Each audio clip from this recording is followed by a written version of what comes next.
আসসালামু আলাইকুম। ছোটবেলা থেকে আপনাকে বলা হয়ে থাকতে পারে যে অল্পতেই সুখী থাকতে হবে অথবা আপনার যা আছে তা নিয়ে পরিতৃপ্ত বা সুখী হতে হবে। তো কারণ বস্তুগত সম্পদ কখনোই মানুষের সুখের নির্ণায়ক হতে পারে না।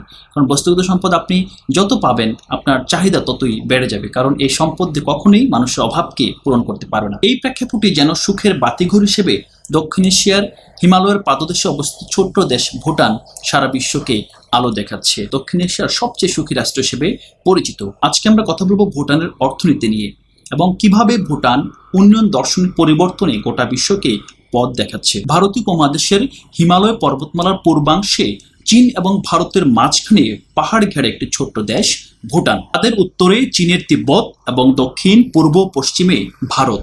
প্রাচীনকাল হতে দেশটি বিভিন্ন নামে পরিচিত ছিল, যেমন ভুটান, ভুটানিস, ভুটানটার ইত্যাদি।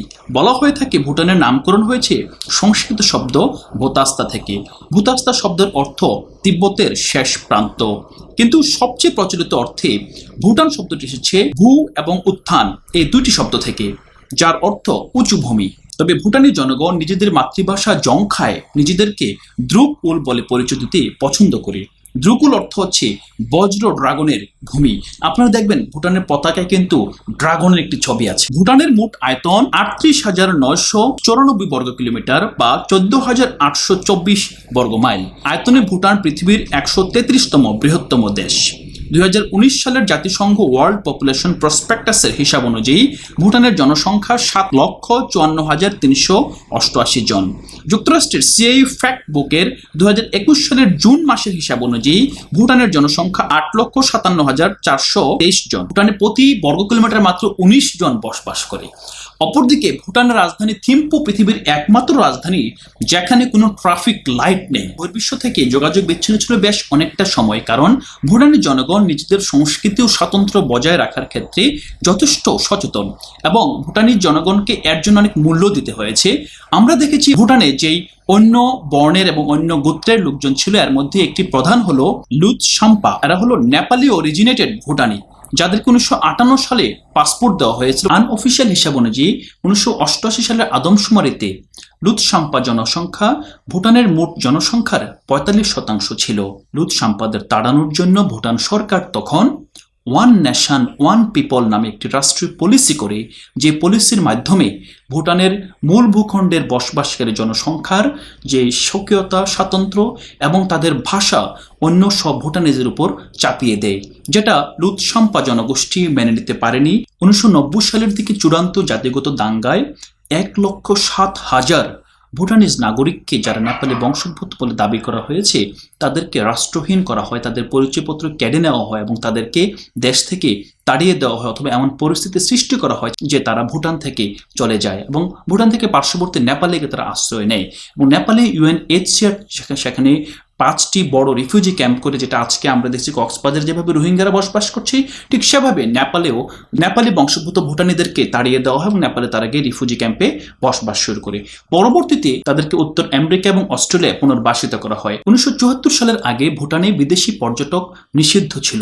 আরও নিষিদ্ধ ছিল টিভি, ইন্টারনেট, মোবাইল এবং সব ধরনের প্রযুক্তি সামগ্রী, যেটা ভুটানের জনগণকে বিদেশের সাথে সংযুক্ত রাখতে সহযোগিতা করে। 1974 সালে প্রথমবারের মতো ভুটানে বিদেশি পর্যটকদের প্রবেশাধিকার দেওয়া হয় এবং আমরা দেখি যে 2019 সালে যে করোনা শুরু হওয়ার ঠিক আগের বছরেই এক বছরে প্রায় 3 লক্ষ বিদেশি পর্যটক ভুটান ভ্রমণ করেছিল। 1999 সালে প্রথমবারের মতো দেওয়া হয় ইন্টারনেট ও টেলিভিশন ব্যবহারের অনুমতি। তবে প্রযুক্তিতে পিছিয়ে থাকলেও পরিবেশ ও প্রতিবেশ রক্ষায় তারা ঐতিহ্যগতভাবেই যথেষ্ট এগিয়ে। যেমন 1999 সাল থেকে ভুটানে পলিথিন নিষিদ্ধ। বাংলাদেশেও কিন্তু একবার পলিথিন নিষিদ্ধ করা হয়েছিল, কিন্তু আপনারা জানেন যে একটা কতটুকু বাস্তবায়িত হচ্ছে। দেশটির 60% জুড়ে বনভূমি, মেশিন এবং কীটনাশক ব্যবহার অনাগ্রহ তাদের এগিয়ে নিয়ে যাচ্ছে পৃথিবীর প্রথম অর্গানিক দেশ হওয়ার লক্ষ্য নিয়ে। এর ফলে ভুটানের কার্বন নিঃসরণও নেতিবাচক। তার মানে ভুটানে যত পরিমাণ কার্বন নিঃসরণ হয় তার চেয়ে বেশি কার্বন ভুটানের প্রকৃতি শুষে নেয়। দ্বিতীয় বিশ্বযুদ্ধের পর থেকেই মূলত জিডিপি, যেটা হলো গ্রস ডোমেস্টিক প্রোডাক্ট বা মোট দেশজ উৎপাদন, এটাকে যদি সংক্ষেপে বলা যায়, একটি দেশে একটি নির্দিষ্ট সময়ে অর্থাৎ একটি অর্থ বছরের মধ্যে মোট যে অর্থনৈতিক কর্মকাণ্ড সংঘটিত হয়, এটাকে যদি আমরা টাকা দিয়ে কনভার্ট করি, মানিতে কনভার্ট করে একটা মূল্য নির্ধারণ করি, এটাকে বলা হয় ওই বছরের জিডিপি। টোটাল জিডিপিকে টোটাল যে পপুলেশন সেটা দিয়ে ভাগ করলে করলে যেটা পাওয়া যায় সেটাকে আমরা বলছি পার ক্যাপিটা জিডিপি। বিশ্বে দীর্ঘদিন ধরেই মাথাপিছু আয়কে উন্নয়নের একমাত্র সূচক বলে ধরে নেওয়া হতো। ভারতের অর্থনীতিবিদ অমর্ত্য সেন একটি পেপার লিখলেন, একটি গবেষণা করলেন যে দুইটা দেশ, খুব সম্ভবত শ্রীলঙ্কা এবং আফ্রিকার একটি দেশ, দুটো দেশের মাথাপিছু আয় এক হওয়া সত্ত্বেও তিনি দেখালেন যে তাদের স্বাস্থ্য এবং শিক্ষায় তাদের পারফরমেন্স একটা বড় ধরনের গ্যাপ রয়ে গিয়েছে। এবং তিনি তার বন্ধু পাকিস্তানের মাহবুবুল হক, জাতিসংঘের উন্নয়ন সংস্থা অথবা ইউএনডিপিতে কাজ করছিলেন, তাকে এই ব্যাপারটা দেখান যে হ্যাঁ দেখো, তোমরা যে উন্নয়নের একমাত্র ইন্ডিকেটর হিসেবে নিচ্ছ এটা আসলে কতটুকু মানুষের জীবনযাত্রার মানকে রিপ্রেজেন্ট করতে পারে, এটা একটা প্রশ্নবিদ্ধ বিষয়। এবং তিনি তখন তার এই ব্যাপারটাকে এটা একটা ডকুমেন্ট হিসেবে আসলে যে মাথাপিছু আয় একমাত্র আসলে উন্নয়নের চাবিকাঠি না, আয় দিয়ে মানুষ যা করে সেটাই আসলে উন্নয়নের সূচক হওয়া উচিত। যেমন শিক্ষা, স্বাস্থ্য, শুরুতে যেটা করা হচ্ছে গড় আয়ু দিয়ে মাপা হয়েছে এবং শিক্ষাকে মাপা হয়েছে সাক্ষরতার হার দিয়ে, যদিও পরবর্তীতে এগুলো অনেক বেশি স্ট্যান্ডার্ড হয়েছে। এবং আমরা যদি এখন হিউম্যান ডেভেলপমেন্ট সূচক দেখি, এইচডিআই এবং ইনইকুয়ালিটি অ্যাডজাস্টেড এইচডিআই, তখন কিন্তু আমরা পেয়ে যাই যে আসলে এখন উন্নয়নটাকে কিভাবে মাপা হয়। তবে এটা একটা সুখের বিষয় যে উন্নয়ন ধারণার পরিবর্তনে জিডিপি থেকে বের হয়ে আসার পিছনে ভারতের অমর্ত্য সেন এবং পাকিস্তানের মাহবুবুল হকের যে যুগল সন্ধি, এইটাই কিন্তু বর্তমান বিশ্বকে রুল করছে। জিডিপি যদিও উন্নত বিশ্বে একটি অবসোলেট অথবা অলরেডি একটি ব্যাকডেটেড মেথড, কিন্তু বাংলাদেশের মতো দক্ষিণ এশিয়ার দরিদ্র দেশগুলো জিডিপিকে কেন্দ্র করে তাদের অর্থনৈতিক পলিসি এবং তাদের যে রাষ্ট্রীয় সিদ্ধান্তগুলো তারা নিয়ে থাকে। এই প্রেক্ষাপটে আমরা যদি বলি যে দক্ষিণ এশিয়ায় বাংলাদেশ, ইন্ডিয়া, শ্রীলঙ্কা, নেপাল, ভুটান, মালদ্বীপ, আফগানিস্তান, সবগুলো দেশে কিন্তু জিডিপিকে কোনোভাবে ইগনোর করতে পারছে না এবং পলিটিশিয়ানদের কাছে একটা বাজওয়ার্ডের মতো, এবং জিডিপি প্রবৃদ্ধিকে দেখিয়ে আসলে এই দেশগুলো তাদের জনগণকে ডমিনেট করছে। এবং আমরা যদি দেখি যে বিভিন্ন রিজাইম টিকে যাচ্ছে যে আমাদের রিজাইমে তো জিডিপি প্রবৃদ্ধির হার ভালো, এবং আমরা জিডিপি প্রবৃদ্ধির হার ভালো মানেই আমরা উন্নয়নের দিকে এগিয়ে যাচ্ছি। তো সেই জায়গায় কিন্তু ভুটান এসে একটি ধাক্কা দিল, এবং কি ধাক্কাটা দিল সেটি আমরা এখন দেখতে যাচ্ছি। 2020 সালের হিসাব অনুযায়ী ভুটানের মোট জিডিপি 2.41 বিলিয়ন মার্কিন ডলার এবং ভুটানের মাথাপিছু আয় 3007 মার্কিন ডলার। ভুটানের জিডিপি প্রবৃদ্ধির হার সাধারণত 3 থেকে 5% মধ্যে ওঠানামা করে, যদিও করোনার কারণে ভুটানের প্রবৃদ্ধি এখন নিম্নমুখী। এ প্রেক্ষাপটে মাথাপিছু আয়, মোট জিডিপি দুটি নিম্নমুখী। আয় বৈষম্য মাপার সূচক গিনি সহকে 37.4 স্কোর নিয়ে ভুটান মধ্যম ক্যাটাগরিতে রয়েছে। অন্যদিকে মানব উন্নয়ন সূচকে 0.66 স্কোর নিয়ে মধ্যম অবস্থানে রয়েছে ও এই দুই সূচকেই ভুটান দ্রুতই এগিয়ে যাচ্ছে। তার মানে আমরা বলতে পারি যে ভুটানের যে আয় বৈষম্য সেটা ক্রমশই কমছে এবং একই সাথে যে মানব উন্নয়ন সূচকেও ভুটানের স্কোর এবং তার যে বৈশ্বিক প্রেক্ষাপটে তার অবস্থান দ্রুত এগুচ্ছে, অর্থাৎ একটি কল্যাণ অর্থনীতির দিকে ভুটান ধাবিত হচ্ছে। ভুটানের ন্যাশনাল কারেন্সি গুলট্রাম, যেটিকে ভারতীয় রুপির সাথে বেঁধে দেওয়া হয়েছে, এটাকে অর্থনীতির ভাষা বলে পেগড, অথবা ভারতীয় রুপির ওঠানামার সাথে এটা ফিক্সড করে দেওয়া হয়েছে। তাছাড়া দেশটিতে ভারতীয় রুপি দিয়েও লেনদেন করা যায়। ভুটানের অর্থনীতি এই দশকের শুরুর দিকে এক লাফে অনেক দ্রুত এগিয়ে যায় একটি পানি বিদ্যুৎ প্রকল্পের মাধ্যমে, যে প্রকল্পটির নাম হলো তালা হাইড্রো ইলেকট্রিক পাওয়ার স্টেশন। কিছু বছর ভুটানের জিডিপি 10%-র বেশি ছিল। ভুটানের অর্থনীতি মূলত কৃষি, বনজ সম্পদ, পর্যটন ও পানি বিদ্যুতের উপর নির্ভরশীল। মোট জনসংখ্যার 65% এখনও কৃষি ও পশুপালনের উপর নির্ভরশীল। ভুটান টেকনোলজিতে ভালো করার লক্ষ্য নিয়ে 2012 সালে থিম্পু টেক পার্ক শুরু করেছে, যারা ভুটান ইনোভেশন অ্যান্ড টেকনোলজি সেন্টারের মাধ্যমে প্রযুক্তি কেন্দ্রিক উদ্যোগগুলোকে সহায়তা দিয়ে আসছে। ভুটানের 2021 এবং 22 অর্থবছরের বাজেটের আকার 759 মিলিয়ন মার্কিন ডলার। বাজেট ডকুমেন্টটার স্পষ্টভাবে বলা আছে যে ইকোনমিক রেজিলিয়েন্স, বর্তমান যে করোনার সৃষ্ট যে দুর্যোগ থেকে রেজিলিয়েন্সের জন্য বাজেটটি পেশ করা হয়েছে এবং খুব সুস্পষ্টভাবে এখানে এগ্রিগেট ডিমান্ড অথবা মোট চাহিদাকে পুশ করার জন্য যে পলিসিগুলো, এক্সপানশনারি ফিসক্যাল পলিসি, সেটা ভুটানের নেওয়া হয়েছে, যেটা বাংলাদেশেও কিন্তু আমরা সেটা নিতে পারি নাই। ভুটানের অর্থবছর সাধারণত জানুয়ারি মাসের 1 তারিখ থেকে 31 ডিসেম্বর পর্যন্ত, এটা ক্যালেন্ডার ইয়ার অনুসরণ করে চলে থাকে। জিডিপি কেন্দ্রিক উন্নয়নের পরিমাপ যদিও একটি দেশের জনগণের সুখ, শান্তি, সমৃদ্ধির নির্ণায়ক নয় এবং তাদের সুখ, শান্তি অথবা জনগণের ভালো থাকা জিডিপির উপর নির্ভর করে না, তারপরও আমরা দেখি অনুন্নত বিশ্বে অথবা উন্নয়নশীল বিশ্বে জিডিপিকে কেউ এড়াতে পারে না। কিন্তু এই জায়গায় খুব সাহস করে জিডিপিকে বাদ দিয়ে এক ধরনের উন্নয়নের কথা চিন্তা করছে ভুটান। কথা চিন্তা করা না, শুধু ভুটান একটি গ্রস ন্যাশনাল হ্যাপিনেস সেন্টার করেছে এবং তাদের উন্নয়নকে গ্রস ন্যাশনাল হ্যাপিনেসের মাধ্যমে মাপার প্রক্রিয়ায় অনেক ধাপ এগিয়ে গিয়েছে। আজ থেকে প্রায় 5 দশক আগে ভুটানের তৎকালীন রাজা জিগমে সিং ওয়াংচুকের ব্রেন চাইল্ড হচ্ছে গ্রস ন্যাশনাল হ্যাপিনেস। 1970 সালে জিডিপির পরিবর্তে তিনি জিএনএইচ এর প্রবর্তন করেন। জিএনএইচ তত্ত্বের মূল কথা ছিল অর্থনীতির সূচক দিয়ে কোনো জাতির প্রবৃদ্ধি পরিমাপ করা যায় না, তাই সাস্টেইনেবল ডেভেলপমেন্টের জন্য প্রয়োজন জীবনের সার্বিক দিক বিবেচনা। জনগণের কল্যাণের জন্য অর্থনৈতিক মাপকাঠি ছাড়াও অর্থনৈতিক প্রপঞ্চগুলো সমান গুরুত্বপূর্ণ বলে মনে করেন তিনি। কারণ প্রথাগত উন্নয়নের মাধ্যমে অন্যান্য দেশ আধুনিক যুগে প্রবেশ করলেও তারা একটি প্রত্যয়কে বরাবরই উপেক্ষা করে যাচ্ছিল, সেটা হলো হ্যাপিনেস বা সুখ শান্তি, যেটা ভুটান সারা বিশ্বকে দেখিয়ে দিয়েছে যে শুধুমাত্র অর্থনৈতিক উন্নয়নেই বড় বিষয় নয়। যদি তোমার জনগণের সুখ শান্তি নিশ্চিত না করতে পারো তাহলে একটি গভর্নমেন্ট হিসেবে, একটি সরকার হিসেবে তুমি ব্যর্থ। কিন্তু জিডিপি তো সংখ্যায় পরিমাপ করা যায়, সুখ কি সংখ্যায় পরিমাপ করা যাবে? সে প্রেক্ষাপটে 4টি ইন্ডিকেটর নিয়ে কাজ করেছে ভুটান। এই 4টি ইন্ডিকেটর হলো টেকসই উন্নয়ন, পরিবেশ সুরক্ষা, সংস্কৃতি সংরক্ষণ এবং সুশাসন। এই 4টি প্রপঞ্চ থেকে গ্রস ন্যাশনাল হ্যাপিনেসের সূচক নির্ধারণ করা যায়। যেহেতু মানুষের সুখ স্বাচ্ছন্দ্যের উপর নির্ভর করে ভুটানের অর্থনীতির সূচক, তাই এর পরিমাপ করার প্রক্রিয়া বেশ জটিল এবং কঠিন। জিএনএইচ এর প্রয়োগের লক্ষ্যে 1998 সালে ভুটান সরকার centre for Bhutan studies and gross national happiness প্রতিষ্ঠিত করেন।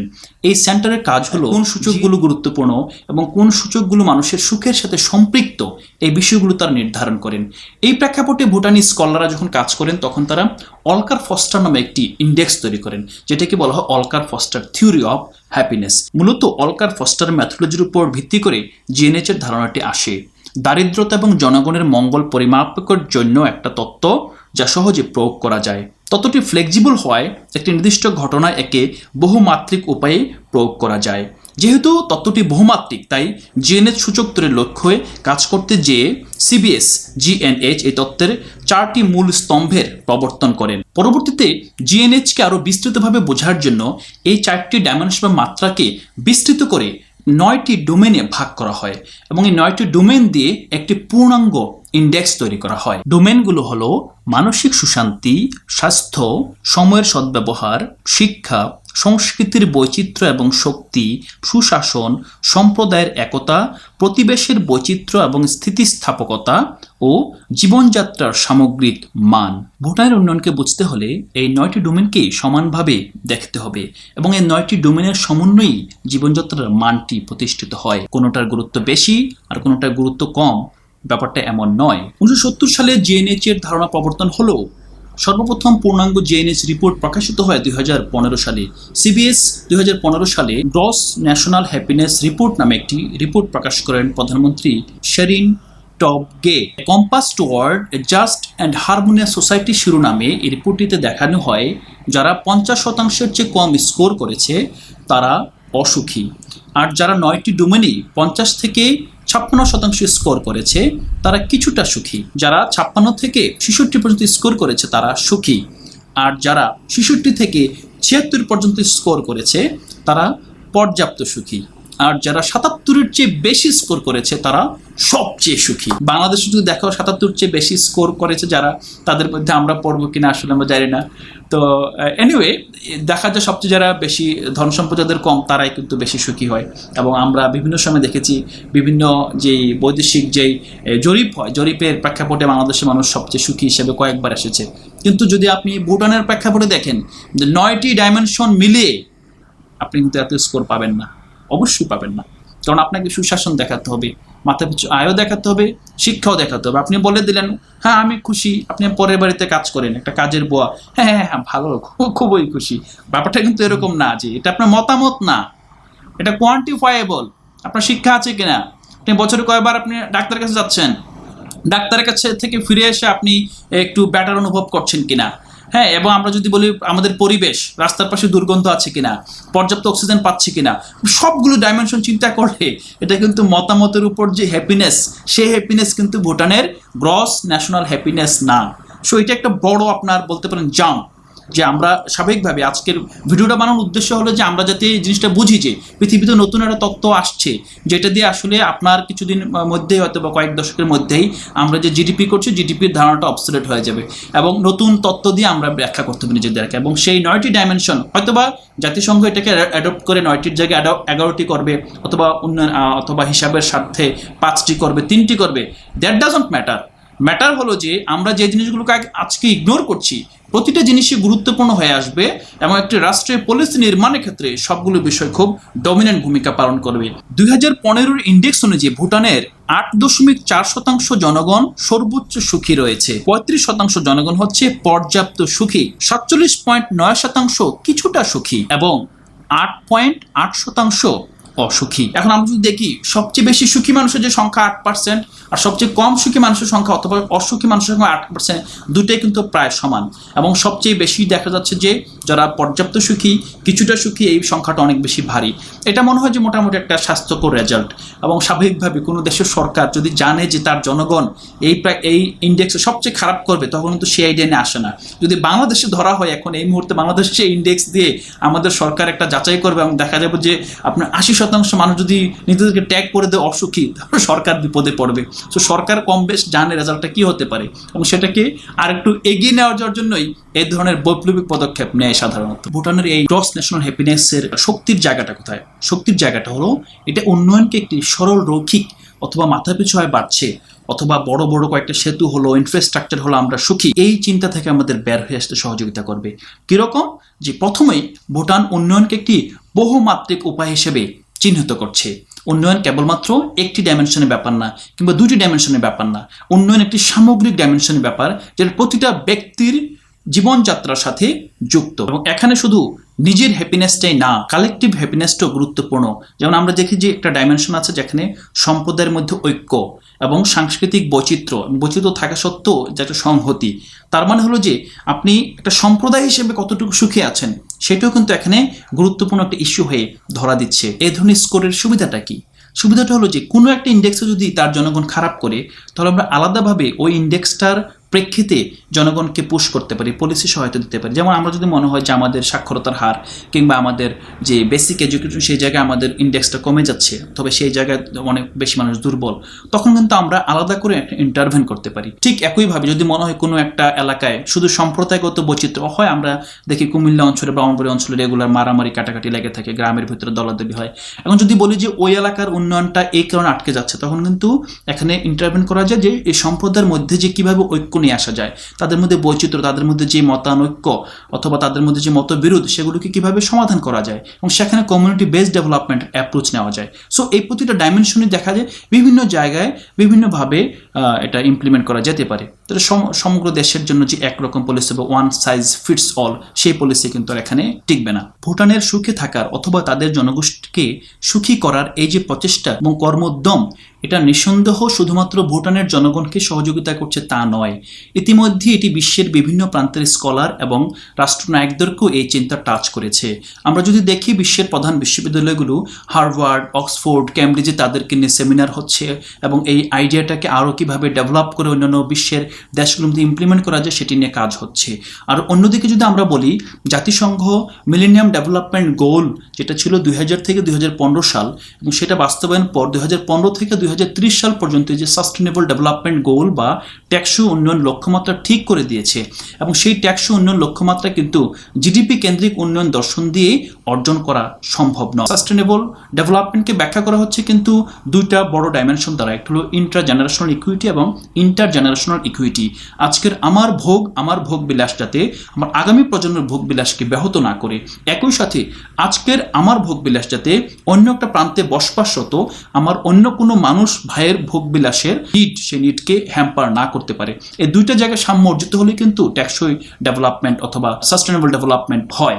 ওখান থেকে যেই বার্তাটা বার্তাটা আসছে সেই বার্তাটা হলো যে ভুটান কিন্তু নিজেও জাতিগত দাঙ্গা এবং তাদের এথনিক ক্লিনজিং বিভিন্ন দুঃসময় পার করে এসেছে, কিন্তু তারপরও ভুটানের মধ্যে আমরা যেই ভুটান একটি রাষ্ট্র হিসেবে নিজেদের শক্তিমত্তা এবং নিজেদের কিছু ইউনিকনেস দিয়ে সামনে আসছে, এবং আমরা যত দ্রুত ভুটানের এই আদর্শ আমরা গ্রহণ করতে পারবো এবং ভুটানের আদর্শটাকে দেখে আমাদের উন্নয়ন পলিসি, যদি আমরা এখনই গ্রস ন্যাশনাল হ্যাপিনেসে যাচ্ছি যেতে পারবো তা বলবো না, কিন্তু আমরা জিডিপি কেন্দ্রিক উন্নয়নের পাশাপাশি যদি আমাদের বাজেট অ্যালোকেশন এবং আমাদের উন্নয়নের অন্যান্য যে বরাদ্দ থাকে সেই বরাদ্দের জায়গাগুলোতে যদি সেই বিষয়গুলোকে যত্নে আনতে পারি অথবা সেই বিষয়গুলোকে আমরা কেয়ার করতে পারি, সেই বিষয়গুলোকে যদি আমরা অ্যাড্রেস করতে পারি, তাহলে কিন্তু আমাদের উন্নয়ন অনেকটাই মানব কল্যাণের জন্য হবে। ভুটান দক্ষিণ এশিয়ার মধ্যে অন্যতম একটি দেশ যেটি সাস্টেনেবল পর্যটনকে সেলিব্রেট করে, এবং ভুটানে গেলে আপনাকে অন্যান্য যে কোনো দেশের চেয়ে সবচেয়ে বেশি সতর্ক থাকতে হবে এবং আপনাকে গাইড ছাড়া কোথাও যেতে দেওয়া যাবে না, যেতে দেওয়া হয় না সাধারণত, কেননা আপনি আসলে ভুটানের প্রকৃতি ভুটানের পরিবেশ যাতে নষ্ট না করতে পারেন। তো যাই হোক, আমরা করোনা শেষ হলে সবাই ভুটান ভ্রমণের চেষ্টা করবো এবং ভুটান থেকে আমরা আরও কিছু অর্জন করব, এবং যদি আপনার কোনো মতামত থাকে দয়া করে কমেন্ট বক্সে জানান। আপনার মন্তব্য আমরা খুব সম্মান সহকারে আমলে নেওয়ার চেষ্টা করব। সবাইকে ধন্যবাদ।